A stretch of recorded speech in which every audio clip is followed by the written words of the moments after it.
Tonight, the Habs and the Senators, or the Leafs and the Jets, then the Canucks and the Wings. You're watching CBC New Brunswick. Make it yours.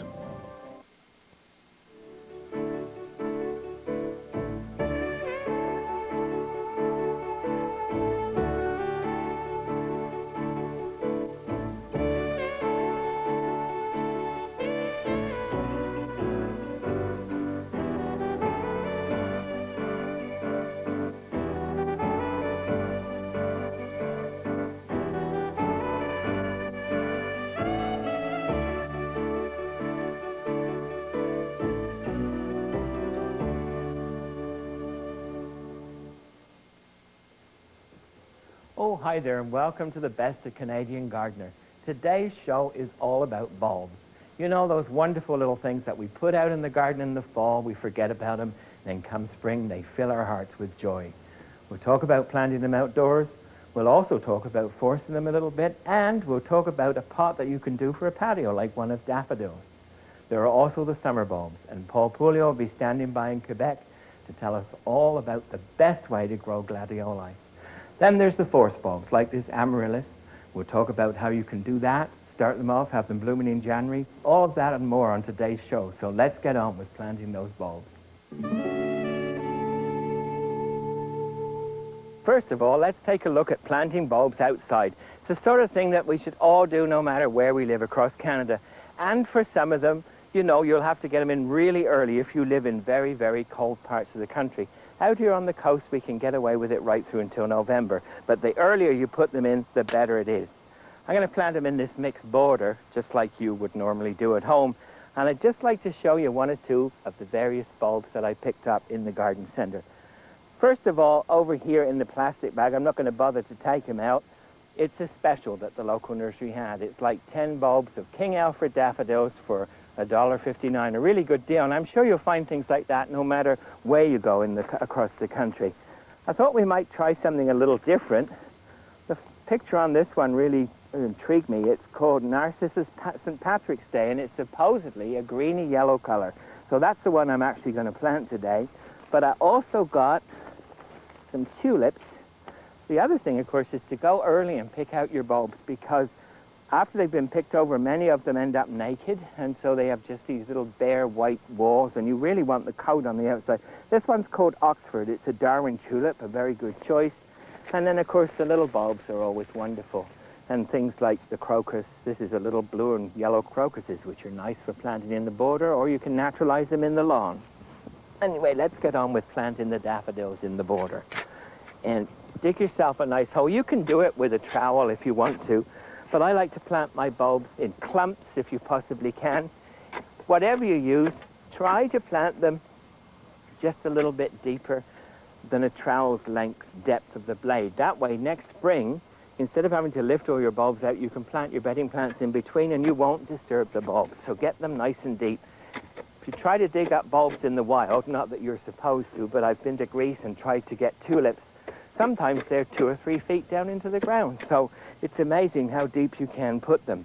All right, the hole is nice, a little bit deeper than a gallon-sized pot. We'll put in a handful, well, a tablespoonful of bone meal. Sprinkle it around the bottom, because this is good stuff. It's slow working. It'll become available to the bulbs in the spring when they need it. And then with our St. Patrick's Day daffodils, they're good-looking, firm bulbs, very nice indeed. Put them in so that there's about, a few centimeters between each bulb. And if you have problems, you know, sometimes people do in other parts of the country where you have little voles and so that dig around under the ground, you could actually line this hole, first of all, with some fine chicken wire mesh, and that stops the voles from coming in. The bulb roots can go through and they'll still grow through the top, which is really, really nice. And then we just firm them in, cover them up. It's amazing how dry this soil is for the West Coast, but it is, as I've always said, glacial till out here. That's all there is to it. You probably would want to mark them with a marker. But let me just show you one other little tip here. Remember I talked about the naked tulips, and there's actually one in here that is completely lost all of its outside coat. And so if it had been 3 or 4 weeks in the garden centre, people have been rummaging through. You get little bruises on there. Put them in the moist soil and they will start to rot off.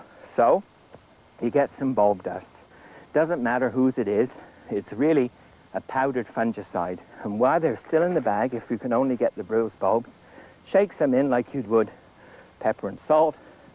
Just hold it together like so and shake them up and down. It works really, really nicely. And what it does, it coats the bulbs. Now, if you're a little bit allergic to these things, like with, if you have a little cut and you get dermatitis, why then put a pair of gloves on when you do that. But it's a good way to help keep them coming through.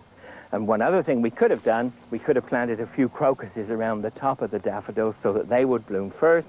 Then when they were over, the daffodils come up through. But there you go, that's planting bulbs. A very simple thing to do.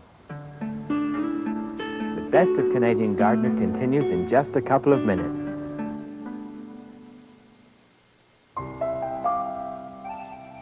Fresh as a New Brunswick morning.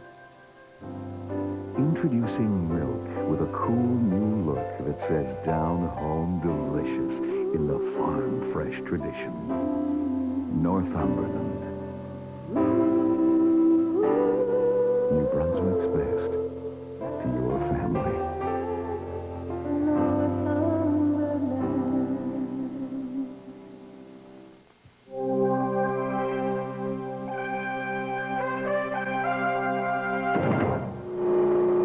Monday on NB Now, Miscou Millions. The bridge isn't finished yet, but it's already a New Brunswick political legend. Was it needed? Was it even wanted? Monday.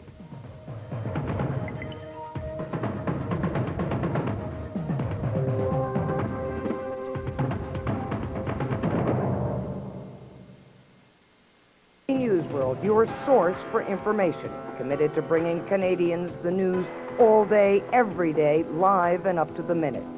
CBC Morning News, This Day, News World Early Edition, and now 7 nights a week, The National. Find this symbol in your TV listings and stick with it. CBC News World delivers news, sports, business, and weather as it happens. CBC News World, news on the hour, information around the clock. This is Banff National Park, wolf country. There's a good track right there. Studying the wolf requires tracking the animal at a distance and even using homing devices. Yes, it's right in those trees. We don't want to influence their movements, so we either stay a few days behind them or we track them backwards. On the Trail of the Wolf, on the road again, Tuesday at 7:30 in Newfoundland. Hey, listen up. They asked us to host the Mother of All Junos, and we said... Yes! We'll get back to you, okay? Catch the Juno Awards live Sunday at 8. On the CBC!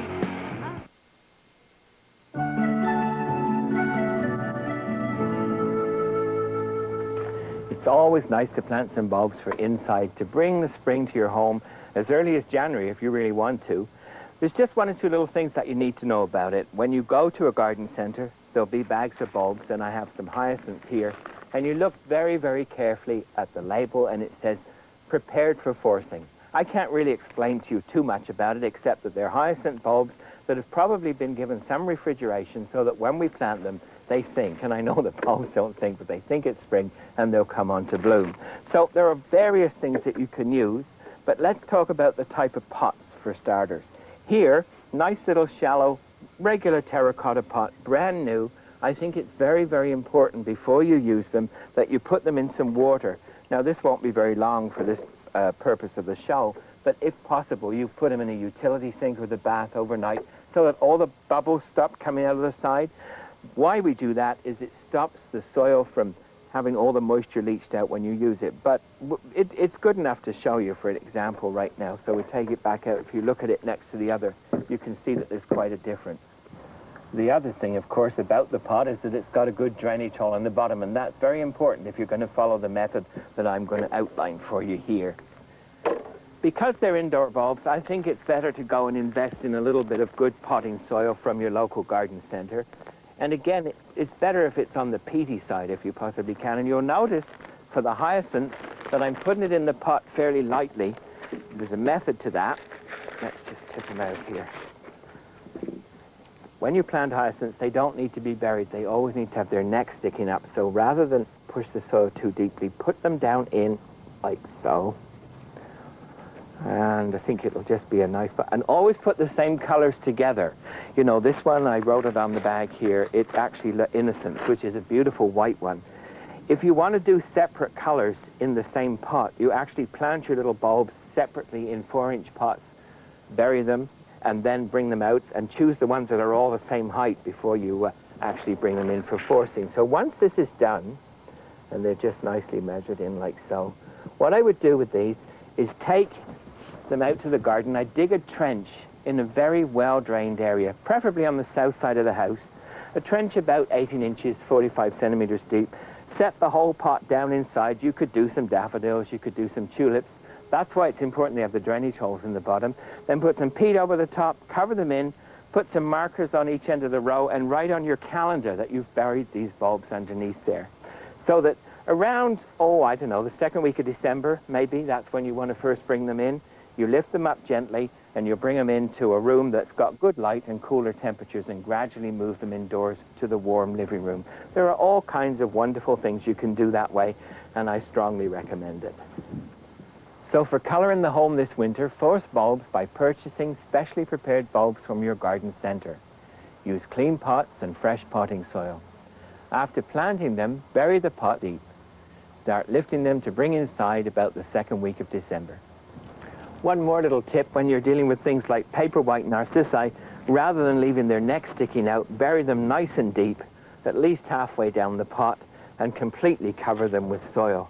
And then, of course, you'd put them out in the trench with the others as well, which works very, very nicely indeed. Paperwhites are probably the easiest ones of the all to grow. It's time for grapevine. We're sitting in beautiful Stanley Park, and we're going all the way to Quebec to talk with our friend Paul Pouliot, who's in his garden in Pierrefonds. Hi, Paul. How are you doing? Hi, David. I'm doing rather well. It looks like the weather's nice there today. Oh, it's beautiful, really. We're very pleased with that because we had a very, very cold and dreary spring. Oh, and did you? It's not over yet, no. So what are you going to share with us today? Well, I'm going to talk about gladioli. I'm planting 2 varieties that I have here that came from Holland. So about those gladiola corms, they're good-looking corms, a nice size. Oh, yes, they're very good. Now, these, they grow to about 1 meter to 2 meter high. Yes. They're the high variety. And you know that the gladioli, they need practically no care at all. That's right. The only thing, they need a lot of light, of sun, and a soil that is rather light, sandy loam, and that drains well. Sure. Another thing, when I plant the gladioli, I never forget to fertilize with a organic-based complete fertilizer, rich in phosphate and potash, like Formula 4-12-8. I see. Would you use bone meal if you had it or not? I would use it, but, you know, I consider bone meal as very nice, very quiet, but it takes a long time to work. I understand. And with our climate, we need something that works a little fast, but doesn't burn the bulb. Right. And so how deep do you plant them? I plant them 10 centimeters and space them 10 to 15 centimeters. And then when they grow up, then I put stakes on both sides with a cord to hold them up. I see, and let them grow up through the cord. That's it. And then when the flowers appear, I fertilize once more with a liquid fertilizer, Formula 20-20-20. How often helps them? How often do you do that, Paul? I do that every fortnight. Ah. Yes.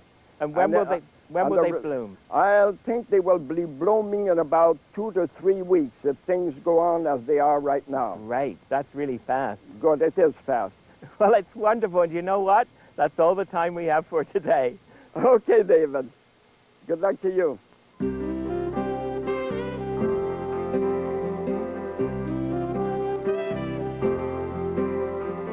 We'll be back with the best of Canadian Gardener in a couple of minutes.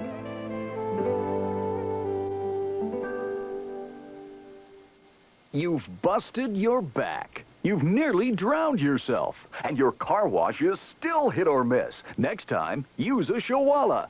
A Shawala wash is the fastest, easiest, most thorough car wash there is. No gimmicks, no moving parts, just a giant washing surface that cleans your entire car in no time. This genuine Shawala is made of the same type of material used in professional brushless car washes. It's so tough, it's virtually indestructible, yet it's so gentle it can never scratch your car. And look, it would take all these ordinary sponges to equal the surface washing area of one Shawala. Nothing can hold more soap. The extra long handle lets you wash both sides of your hood at once, and even the roof is easy to reach. Have a van? Then you've got to have a Shawala. No climbing, no straining. The Shawala reaches even the highest vehicle and cleans it quicker than ever before. Just 2 or 3 minutes and you're done. Tilt the Shawala this way and look how easy it is to get into those narrow crevices. Even wheels and tires come clean in seconds. Why fight with those gimmicks that just spray water around? And forget that useless sponge. There's never been a better wash than a Shawala wash. For your car, your van, your truck, even your boat. The original genuine Shawala is only $29.95, complete with this double guarantee. First, your Shawala is guaranteed to give you the quickest, easiest, best car wash ever or your money back. Second, it's guaranteed to never tear or come apart or will replace it free. The genuine Shawala is not sold in stores, so order yours now. Use your credit card and call toll-free 1-800-647-8282. That's 1-800-647-8282. Or send $29.95 plus shipping to Shawala, E2L 185. Order now. That's 1-800-647-8282.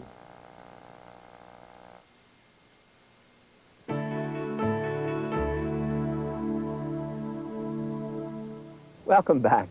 Nice time of the year on the coast, and I brought this pot in from my balcony at home, and we're never assured on the coast how well bulbs are going to do in pots. A clay pot is a risky business outside anywhere in the winter, but we had a mild one, and I planted this up with these winter flowering pansies last October, I guess. At the same time, I planted the bulbs. I've forgotten the name of the tulips, but they're in there, and they're doing quite nicely. But don't feel discouraged, because no matter where you live across Canada, at this time of the year, you can go to a garden centre and you can find all kinds of nice bulbs that have been grown in the nursery trade, and you can put your own planter together in quite a short time. I'm using a plastic pot here, and I've sort of almost filled it 2/3 full with some drainage material in the bottom, and then this gives me room to move around because the pot sizes are going to be a little different of each thing that I put in. They're not all bulbs that I picked out. For example, this is a little ivy, which is borderline hardy. It won't take any frost, but it'll take cool temperatures, and you could do this like in the entranceway to your house if you've got a glass-in porch. It just adds a little interest coming over the front. So we'll just tap it out of its pot, sit it there. I would have wanted really to find a longer one, but I couldn't. And you know, a little trick they do down in our nursery is they put little hooks on here of thin, like piano wire, and then they put little nails on and hang them over, and it gets it to trail over the edge. But that's totally an aside. Don't worry about that. I also got a primula. This is a polyanthus. Lovely little thing. These are quite common all across the country at this time of the year, and they could be planted out into the garden at a later date in a nice sheltered spot under a tree. But notice that I'm putting these things in fairly close together. You can see those two pots are touching each other, basically, because I want to make it solid and full all the way through. Let's see, here we've got a lovely little double hyacinth, not a hyacinth, David, a narcissus. Smells so good. We'll set that in just over on the side here. Again, pushing it really close together and trying not to break up too much of the soil as you go. This is a wonderful, wonderful plant that we don't really see enough of in Canada. It's a ranunculus, a grand cousin of the buttercup. In the fall, when you go to the garden centres, it's sold, and they're like little tiny miniature dahlia tubers. Grown in the right conditions, they reward you in the spring with these gorgeous flowers. And this one's got a couple that are well out, but also some nice buds in there as well.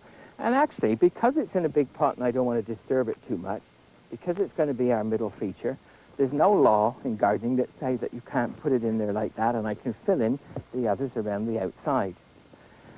Hyacinths are marvelous plants, and I'm sure a lot of you will have grown these indoors for forest plants just right after Christmas. But here, You see, oh, I didn't want to break it up too much. Now that is very interesting.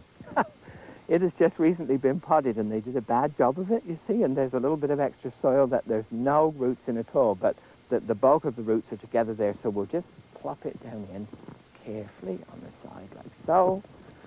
I think you get the picture. We'll put another ivy on the side. It's actually a lot of fun. And you know all those lovely magazines you see with all these pictures in of spring planters, they never tell you that they do it this way. Some people might call it cheating, but it's not. Jonquils, dear little things, tuck them around the side, around the back here. Grape hyacinths, beautiful. And just to finish in, that white pansy, plop in the hole there. And there you go. In a very few minutes, we've actually put together a pretty little spring planter that you can enjoy on that cool entryway or on your balcony. To create your own spring pot, select several small plants of bulbs, pansies and primulas. Fill the patio pot 2/3 with good potting soil. Tap the smaller ones out of their pots and crowd them into the larger one and enjoy. Now this is a little daffodil, obviously, that's called February Gold, and it has been in bloom for us since about the first week of March.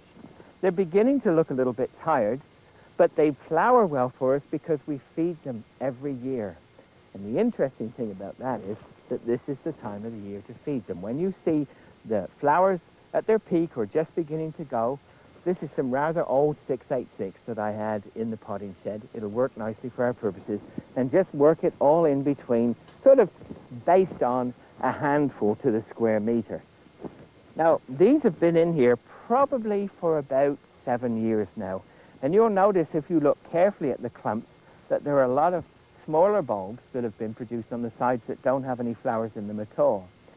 If you feel the clumps are getting too large and they go sort of blind and not flower much for you, in the fall, mark where they are in the fall, lift them up and split them out so that you can do them in individuals. You know, move some to another part of the garden, or we could even spread them up here. It would work very, very nicely. The other thing you must watch out for at this time of the year is when they have finished flowering, like this guy here, if you feel with your fingers towards the back of the flower, if I peel this back, you can see there's a little bump right there. And what that is, they've been pollinated and they're setting seed. And what we don't want to happen, we don't want them to go to seed. We want all the energy to go back into the bulbs. So we just pick off those dead heads as soon as they finish flowering and discard them on the compost pile. Unless, of course, you want to grow some from seed just for the fun of it. But in Holland, they go through all the tulip fields, all the daffodil fields, and they cut off the old heads when they finish flowering. And then the other thing that you must not do, or please don't do, when I was growing up in England, my mom, my aunts, and everybody, when they cut the dead heads off the bulbs, they'd go out and they'd get hold of a handful of daffodil leaves and they'd tie them all up in little knots to make it look tidy. It's not the thing to do at all, because what it does, it cuts off all the energy that goes back from the leaves into the bulb to build them up for next year. So at Wisley Gardens in England, where they've done a lot of research on this, they say that you need at least 6 weeks of good leaf growth after the flowers are finished to guarantee flowers for the following year. So if this was in a mixed flower border, I would just plant my geraniums and other bedding plants a little later on in between these. The flowers will then be finished, the geraniums will grow up, the daffodil leaves will fall down on the ground and be hidden underneath all the rest of the stuff, and they'll be just fine. And one more little tip while we're still talking about the bulbs. This next fall, when you plant them in a mixed border, instead of following the planting instructions on the package, always plant your spring bulbs deeper than they recommend, at least deeper than a trowel's depth, so that you won't disturb them when you are doing other work in the garden. Anyway, there you go. Time for a break. The Best of Canadian Gardener continues in just a couple of minutes.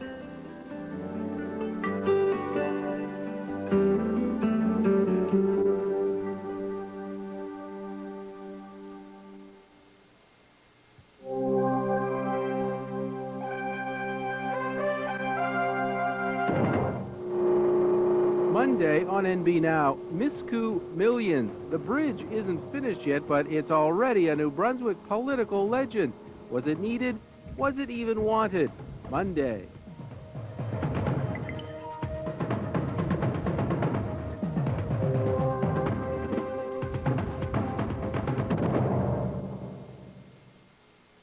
Looking for TV shows that are different, shocking, exciting, relaxing, and informative. Gotcha! You're looking at the CBC spring lineup. I'm delirious.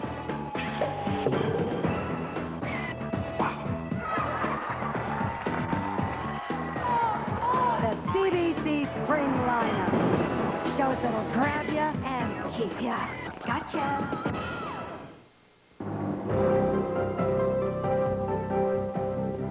Coming up on Country Canada, the salmon slaughter. A plague of seals are decimating the fish of a BC hatchery, and the government won't stop it. You can't keep spending thousands of dollars raising fish, putting them out to be cropped by a bunch of seals. That's Sunday on Country Canada. Your consumer watchdog, What if you're wrong in your diagnosis? looking out for Canadians. How sophisticated is this new breed of car thief? Bill Paul and Jackie Perrin keep a sharp eye on the marketplace. Tuesdays on CBC. 3. There is a time at the end of the day Good evening to make sense of the world. Release all UN prisoners. Paying the debt. And find out what matters to Canadians. Referendum business. Watch Peter Mansbridge, CBC Primetime News. I'm Trish Wood from 50 States. Do you take any responsibility? I don't have my files here. I know I didn't do it. I hate to use the word cover-up. I didn't kill anybody, sir. The Fifth Estate, Tuesday at 8.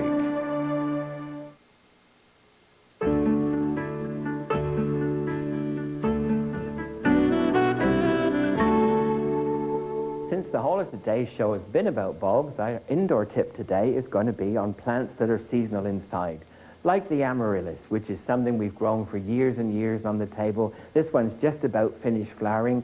And the paper whites in front of me are another nice seasonal bulb. What you need to do is pick out those dead heads. Take them away because you don't want them to form seed. What you need to do is let them grow for at least 6 weeks, preferably 2 months. And give them plenty of fertilizer, some liquid fish, some liquid seaweed to build up the bulbs for next year.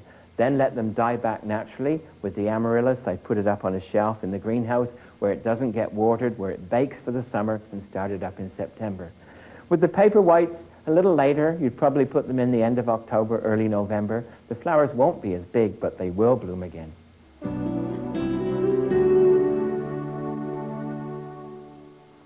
This week off the garden path, a beautiful plant introduction from here at UBC Botanical Garden. It's Viburnum plicatum summer snowflake, and it's pretty hardy almost all across the country. On the prairies, you'd have to give it some winter protection, but southern Ontario and the Maritimes, I've seen it growing in the gardens. And the reason it was given the name summer snowflake is because you get this initial flush of flowers right now, and then on and off, right throughout the season, you get little flushes of them, not quite as full. In the fall, we get good color. It's not too large, so it lends itself very well to townhouse gardens. And it's the sort of thing that you could prune back if it got out of hand. It does, however, need to be in a fairly sunny spot and well-drained soil. Every spring we give it about, a handful of bone meal around the bottom just to give it that little bit of extra boost. But it's a nice, small shrub for a townhouse garden. And I guess that's about all the time we have for the show today. We've had fun, and I'm sure you're real busy in your gardens right now. So we'll see you next week. Take care. Bye-bye.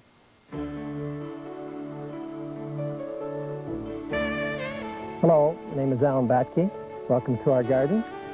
Hi, I'm Karen Batke. And I think spring is our favorite time of year. We really enjoy working on our garden. We live in Kingsville, Ontario.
making business your business. Venture, Sunday on CBC. Watch NB Now, weeknights at 6 on CBC Television in New Brunswick. Now this is Jazz. He's an older dog, and this is Murphy, a young puppy. Now if Murphy starts playing around with me and starts giving me love bites, that's one thing. But if Jazz starts biting as an adult, that's pretty serious. And so today we're going to talk about bite-proofing your child and how you can avoid running into problems. Stick around.